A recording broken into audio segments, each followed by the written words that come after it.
Good stuff. Thomas, first of all, after Bucharest, are there any fresh injury concerns? And is Thiago Silva fit for Sunday? Both questions are no more injury concerns, and no, Thiago cannot play on Sunday. How far away is he, do you think? He did an individual session today, but a session on the pitch, and felt was a big progress, big step ahead or up front for him.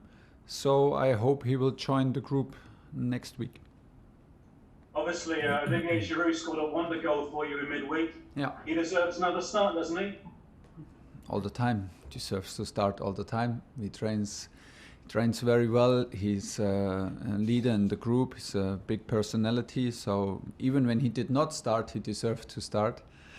So, but I will not tell you now if we will let him play from the first minute.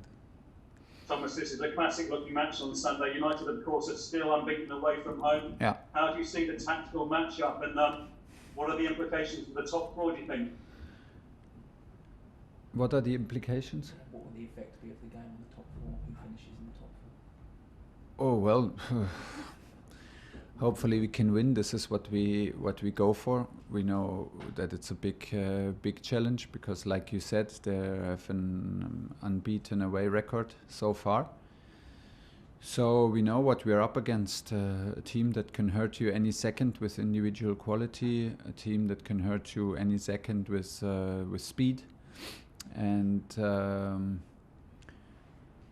they are a strong team from away. They can defend very compact. They are very good in transition with their wingers, with Rashford, with Bruno Fernandes for deliveries, and then Greenwood, Eddie Cavani, Martial, whoever plays, will be a big challenge to defend all this. To defend counterattacks, the implication is huge, of course. If we get a win out of this game, it's huge for us. If they get a win, it will be huge for them to put a difference between us and to increase the difference. So let's see. I mean, we are very aware. Today was not the day where we focus absolutely. Today was the day to also bring the group together, do a good training on the pitch, and from tomorrow on we will be totally focused for this game. Yeah, you mentioned Cavani. What are your thoughts about running into him again at the age of 34? I mean, like Giroud, he's the same age. They're both 34. What's the secret of their longevity, do you think? Look at them when they switch shirts. They are totally fit. I mean, the guys, their fitness is key. And Ollie is 100% fit.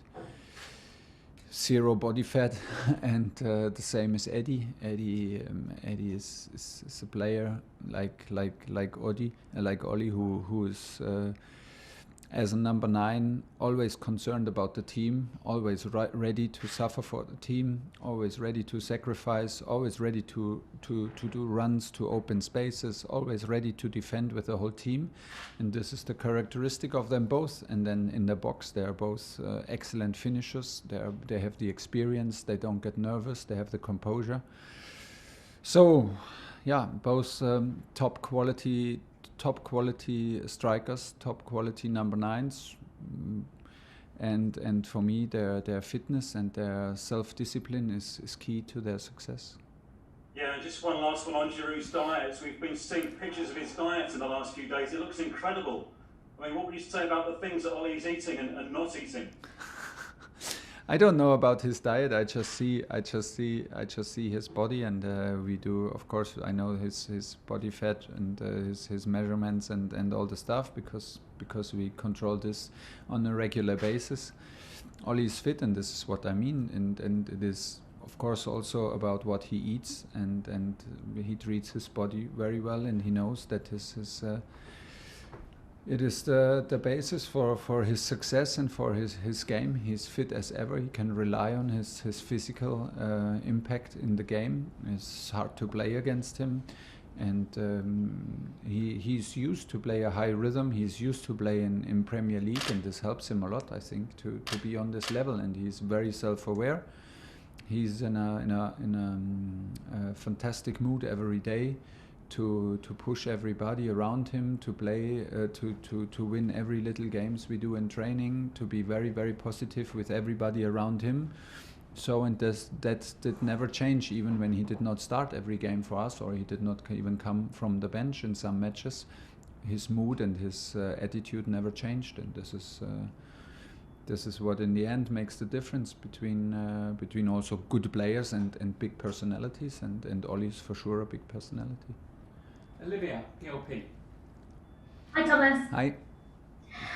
You're no stranger to facing Ole Gunnar Solskjaer's United, of course, came up against them twice in the Champions League, won one, lost one.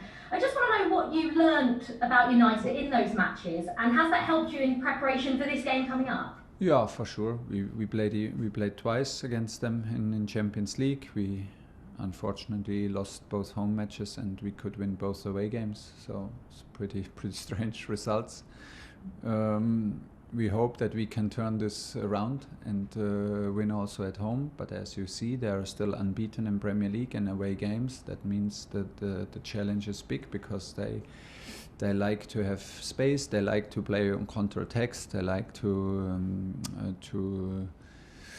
use their speed and to absorb your speed in their own half, and use their speed on the counter-attacks and all their quality that they have. Yeah, but it helps a lot, because like you said, we played 2 consecutive years against them, and it was tough matches, and we will use that knowledge and prepare our team from tomorrow on. And you said, when you got the job at Chelsea, that you wanted to make them, hard to beat, a team that no one likes to play. In your first 8 games, you of course haven't lost, conceded very few goals. Do you think you've done that? I know we're only 8 games in, but have you seen that in this Chelsea team? And the 2 biggest tests, arguably, that you had were Spurs and Atletico, and you won both of them and didn't concede a goal. Yeah, and we won both of them in away games, and I see a lot of good things, and I think it's not a pleasure to play against us, but the picture is not finished. We have still a long way to go, and we have a lot of things to improve, and this is the good message, and this is the good news. And there's no other way than to stay hungry and then to be ready to improve every day, and we need to do this. There's a lot of things to improve. But I can clearly feel the attitude and the energy of my team on the pitch, that we are a strong group with a strong bond, and we have strong competitors in our group, and that makes us hard to beat. I believe strongly that football is a team effort, and that you can be more than just 11 individuals and 16, 18 individuals, and this is what we want to create and what we want to focus, besides tactics and besides technical and tactical tricks that you can maybe invent or not invent or pull. But the most important is that we are a strong group, and this is the mentality that I feel on the sideline when I coach the team and when I observe the matches, and this is the best feeling that we can have. And yeah, we're on a good way, but we're not. It's not finished. Moose, talk sport.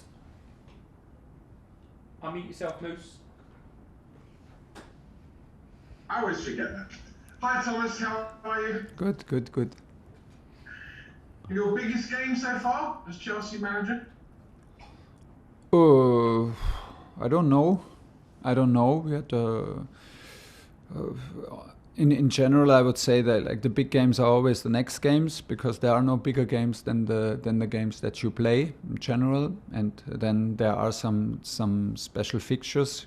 It's obvious. There was a London derby. There was a Champions League game in Madrid. Now is Man United, Liverpool, and Everton in the league is a series of big fixtures and of course big teams and big challenges to overcome.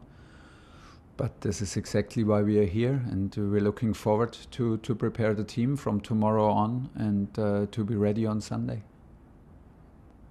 This has already been stated, you know Manchester United very well from the Champions League. Does it really count for anything? I mean, you played them twice already this season, but this is a completely different game. I mean, players who may well have been in form before Christmas may be out of form now. It's always like this, but it helps. It helps, you know, the style, you know, the strengths, you know, the weaknesses. It helps you to prepare. But it's not that we will show pictures from these games to our team. We will focus on the last 4 weeks, like always.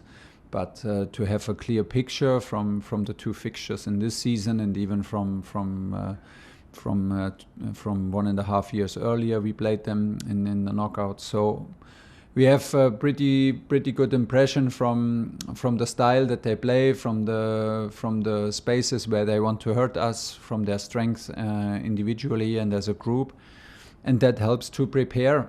But like I said, we will not show pictures from our games. We will underline our opinion and our knowledge and our feeling from Man United with pictures from the last 4 weeks, like we always do.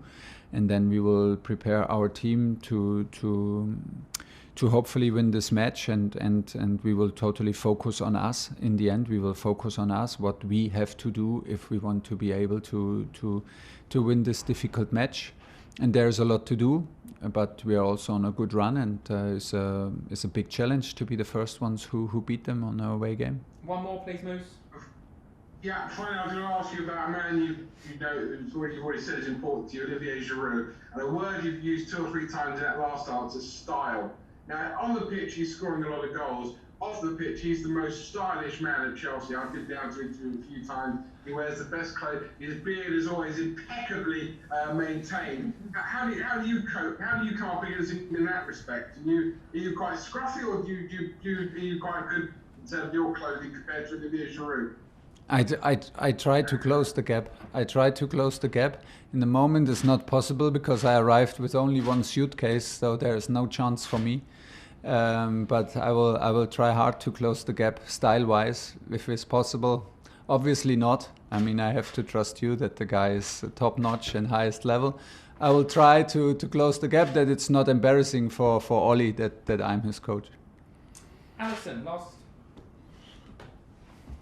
Hi, Thomas. Hi. Alison from Astro Supersport in Malaysia. How are you? Hi, I'm fine. We're trying to learn a bit more about you, and we're obviously reading reports. We hear that you offered the team an extra 2 days off if they would win, and we're also hearing that you're very good at talking to the players that aren't always playing. Can you tell us a bit about the kind of things that you do to sort of incentivise your players? Yeah, good question. It's very hard to talk about myself, first of all, and it's very hard to talk about what I do, because many things I do out of intuition. Is it intuition? Of intuition, and I do naturally, and I do with what I feel comfortable.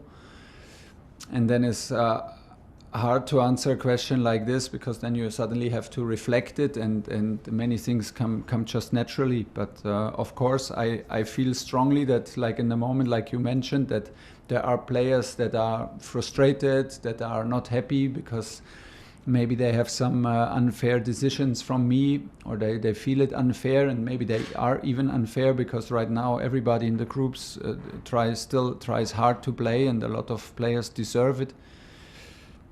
So yeah, it is the challenge as a coach to not lose the connection to all the players, and not lose the connection also to the guys who do not play so much, and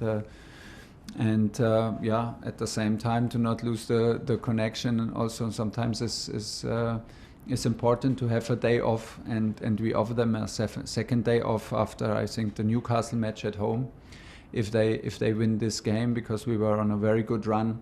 So sometimes it's intuition, sometimes it's planned, but I don't follow a guidance, or I don't follow a book or a leadership book or something else. I talk a lot to people when there is time, who are in leadership, who are in leadership roles, in different roles, and I try to learn every day. And I think the most important is that we keep the connection as a coach nowadays to your group, and that can mean that you have to be critical, and there's also a kind of a worship, and that we keep a trust to each other.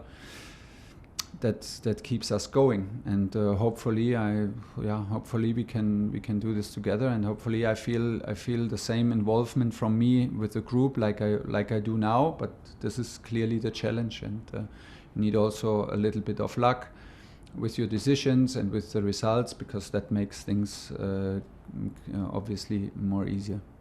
Okay, that's the end of the broadcast section. We're now going to